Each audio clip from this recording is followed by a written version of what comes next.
Good morning.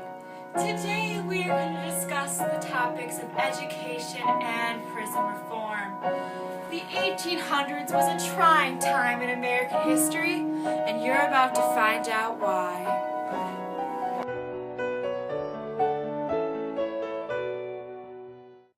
In the 1800s, tax-supported schools were scarce. Most schools were dubbed ragged schools due to their odor of pauperism. Many advocates were in favor of having free public schools, but were met with opposition. As time went on, conservative Americans began to realize the importance of their children's education. If they did not pay to educate other people's children, their children would very well grow up to be ignorant, dangerous rebels who had the responsibilities and rights to vote. Starting around 1825, education thrived in America, save the slaveholding South. Many free white laborers demanded instruction for their children, for education leads to civilization.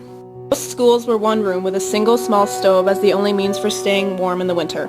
There was only one teacher, usually a girl of 15 or 16 years of age, to teach 8 grades, all by herself.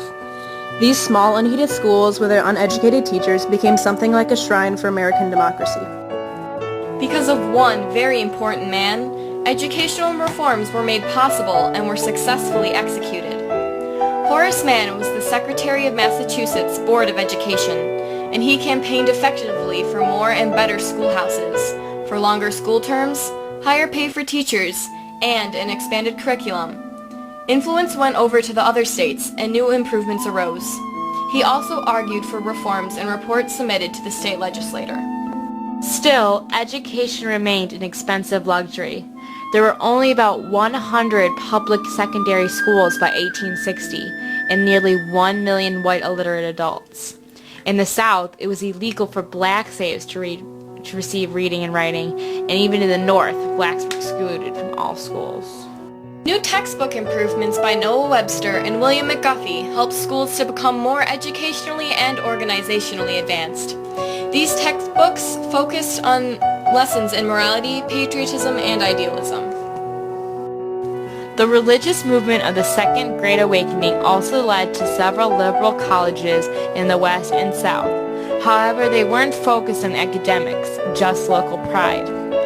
The first state-supported university was in North Carolina, and soon after, new colleges were established in other states because the federal land grants nourished the growth of colleges.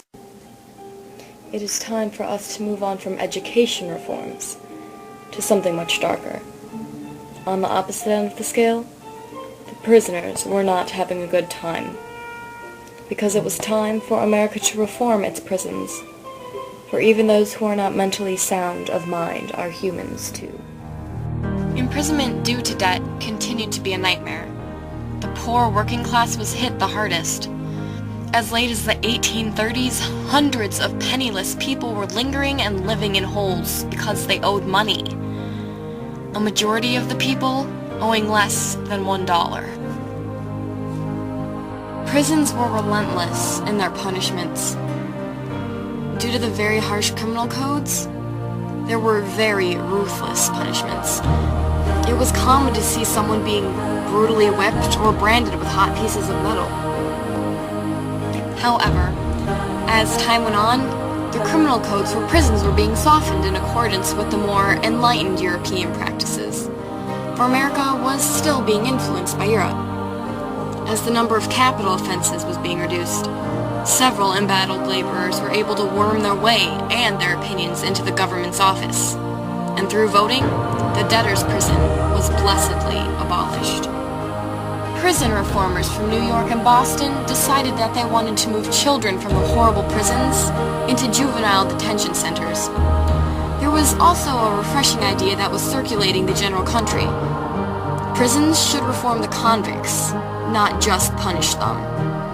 And so prisons started turning into reformatories, houses of correction, and penitentiaries. The mentally unsound or insane were treated with cruelty. Even though it was the 19th century, medieval concepts were still animals are. Thus being said, the inmates were being even further reduced into extremist states of degradation and misery. Thankfully, a woman named Dorothea Dix a formidable New England teacher and author, reported the insanity and cruelty of the asylums. Reforms that were led by Dorothea Dix resulted in the more humane treatment of those in prison. So passionate was she about her cause, she even journeyed to Europe to plead for human rights to Queen Victoria and the Pope, and was successful. Returning to America, Dorothea Dix was able to build 5 mental hospitals across America. In 1843, she petitioned to the Massachusetts legislature about how absolutely foul the conditions were in the prisons.